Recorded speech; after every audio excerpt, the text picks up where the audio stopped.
Hello বন্ধুরা, দেখো ছেলেকে নিয়ে যাচ্ছি ডাক্তারের কাছে। আর এই যে চুড়াল থাকলো বাড়িতে। হ্যালো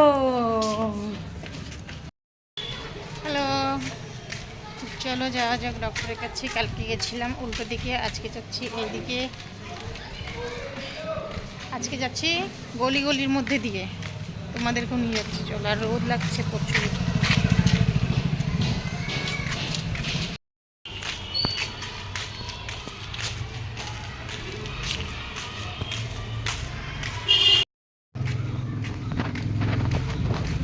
রাস্তা ভিজা, নোংরা আছে, কি অবস্থা রাস্তাটা। এখানে বিনা বৃষ্টিতেই জল জমে থাকে সব সময়,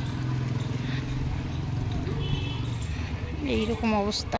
তো এই যে দেখো বন্ধুরা, ডক্টর দেখিয়ে কিন্তু বাড়িতে চলে এসেছি। আর এসে কিন্তু আমি রান্না চাপিয়ে দিয়েছি, কারণ বিকেলে যেতে হবে ডিউটির মধ্যে। আমি ভিডিও করতে পারিনি, কারণ অনেকটা বিজি ছিলাম, দেরি হয়ে গেছিলো ডক্টরের কাছ থেকে আসতে আসতে। তো সেটা আর তোমাদের সঙ্গে শেয়ার করিনি। একদম ডাইরেক্ট দেখো বাড়িতে এসে চান ধান করে আমার কিন্তু সম্পূর্ণ কাজ হয়ে গেছে। এবং বিকালে ডিউটিতে গেছিলাম, বিকালে ডিউটি থেকেও চলে এসেছি। এসে এই যে দেখো আমি এদিকে মটর আলু পনিরের সবজি রান্না করব, সেটার কিন্তু তৈরি করে নিচ্ছি। তো আমি কিন্তু এখানে মশলাটা করবো জন্য এই যে মিক্সি বের করে নিয়েছি, আর ওইদিকে কিন্তু কুকারও চড়িয়ে দিয়েছি। যাই হোক, এত মানে আর কি বলবো বন্ধুরা তোমাদেরকে, মানে এত পরেশানি হয়ে গেছি বাড়িতে। কিছু না কিছু লেগে আছে, জানি না কবে ঠিক হবে। মন মেজাজ সবই খারাপ। আর বলে না, মনে যদি শান্তি না থাকে তাহলে কিন্তু কোনো কিছুই ভালো লাগে না। তুমি পৃথিবীর যেই কোণেই যাও না কেন, মনে যদি শান্তি থাকে দেখবে সব জায়গায় গেলেই ভালো লাগে, তাছাড়া কিন্তু ভালো লাগে না। সেই রকমই হচ্ছে আমার। যতই কাজ করি যাই করি, কিন্তু যে ছেলে মেয়ের যদি শরীর খারাপ থাকে তাহলে কিন্তু সব দিকেই মানে সবটাই মানে কি বলবো, আর একদমই খারাপ লাগে। তো যাই হোক, এই যে হাজব্যান্ডেরও শরীর খারাপ, দেখলেই দাঁত ভেঙে গেছে, তার উপরে ওরও জ্বর, ঠান্ডা লেগে গেছে প্রচণ্ড।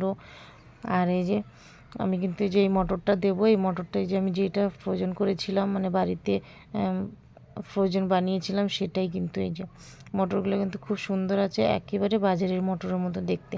ফ্রেশ মটর আছে কিন্তু সেটা দিইনি, এটা দিয়েই বানাচ্ছি। আর তোমাদের সঙ্গে কি শেয়ার করবো বন্ধুরা, এই যে কাজে থেকে এসে ঘরের কাজকর্ম সামলাতে, তারপরে এই ভিডিও বানাতে আমি না মানে এত একেবারে ক্লান্ত হয়ে গেছি। তো তোমাদের ভিডিও তোমরা জানি না কেন ভিডিওটা পুরো দেখো কি দেখো না, এটাও আমি বলতে পারবো না, কারণ একটা লাইক কমেন্ট কিচ্ছু থাকে না। তোমাদের যদি লাইক কমেন্ট থাকে তাহলে দেখো একটা ভিডিও বানানোর উৎসাহ হয়। আমি প্রত্যেকটা ভিডিওতে এটাই বলি, একটু প্লিজ লাইক কমেন্ট করে দিও। দেখো, লাইক কমেন্ট করতে তো আর পয়সা লাগে না, আর তোমাদের এক লাইক কমেন্টে যদি একজন যদি একটু কারো যদি ভালো হয়, সেখানে ক্ষতি কী বলো? আমিও তো করি, আমিও তো প্রত্যেকের ভিডিওতে যাই, দেখি এবং লাইক কমেন্ট করে দিয়ে আসি। যেটা ভালো লাগে সেটা আমি শেয়ারও করে দিই।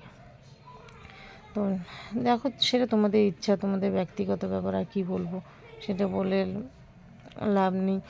আর জীবনে ভেবেছিলাম কিছু করতে, হয়তো পারবো না, সারা জীবন এইভাবেই আমাদের চলে যাবে, চলে গেছে অলরেডি। আর যতটা বাকি আছে হয়তো সে ততটুকু জীবনেও এইভাবেই আমাদের চলে যাবে, এই লোকের বাড়ির কাজ করতে করতে।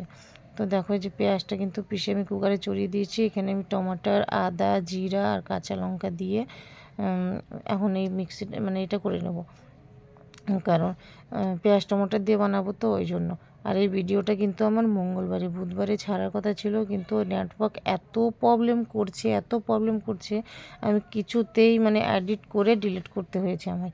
পুরো দিন হয়ে গেছে, এডিট হচ্ছিল না, কোনো মতেই করতে পারলাম না, সেটা ডিলিট করে দিয়ে কাল মানে বুধবারে বৃহস্পতিবারে অন্য কোনো ভিডিও ছেড়েছি এবং বুধবারেও অন্য ভিডিও ছেড়েছি। এটা কিছুতেই হলো না এডিট। তো হাজব্যান্ডকে বললাম যে একটা ওয়াইফাই লাগানোর ব্যবস্থা করতে, কারণ ফোনের নেটে আর যাচ্ছে না। আর এক্সট্রা আমাকে নেটও ভরে দিয়েছে, 30 টাকা দিয়ে আবার নেট ভরে দিল, কিন্তু তবুও কিন্তু যাচ্ছে না। তো ওয়াইফাই লাগানোর কথা বললাম। তো দেখো, সব জিনিস বললে তো হবে না, বললেই হয়ে গেল তা তো নয়, কারণ লোকের বাড়িতে থাকে। এমনি দেখো ডিশ লাগানো আছে, তার উপরে কি বলে তোমার ওয়াইফাই লাগানো, মানে খুবই মুশকিল হয়ে যায় যখন ঘর পাল্টাতে হয়।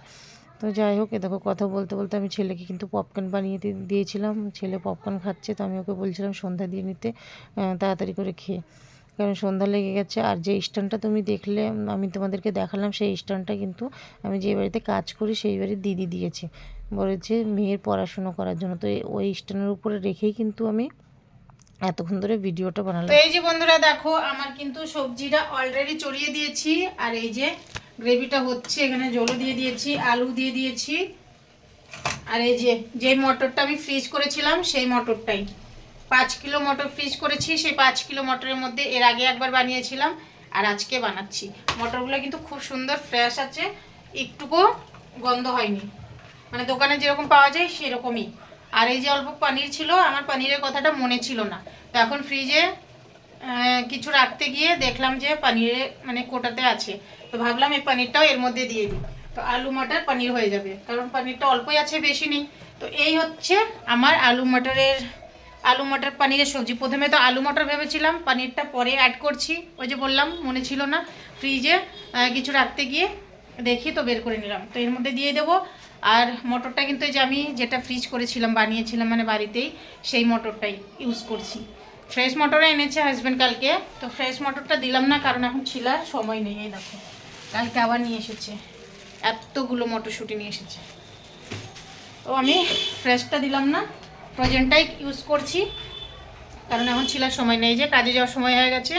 কারণ এটা বানিয়ে এই যে বাসন আছে, বাসনগুলো মেজে যাব কাজে, আবার কাজে থেকে এসে রুটি বানাবো, রুটি বানিয়ে ডিনার করবো। চলো তাহলে রাখা যাক, পরে আবার তোমাদের সঙ্গে কথা বলবো। কেমন, আমার জায়গাটা ছোট তো, ওই জন্য শুধু উপরে করতে হয়, একবার নিচে করতে হয়।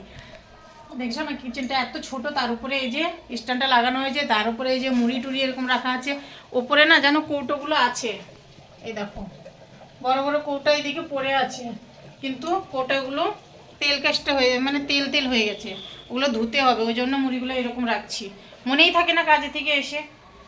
তো চলো পরে আবার কথা বলছি, কেমন।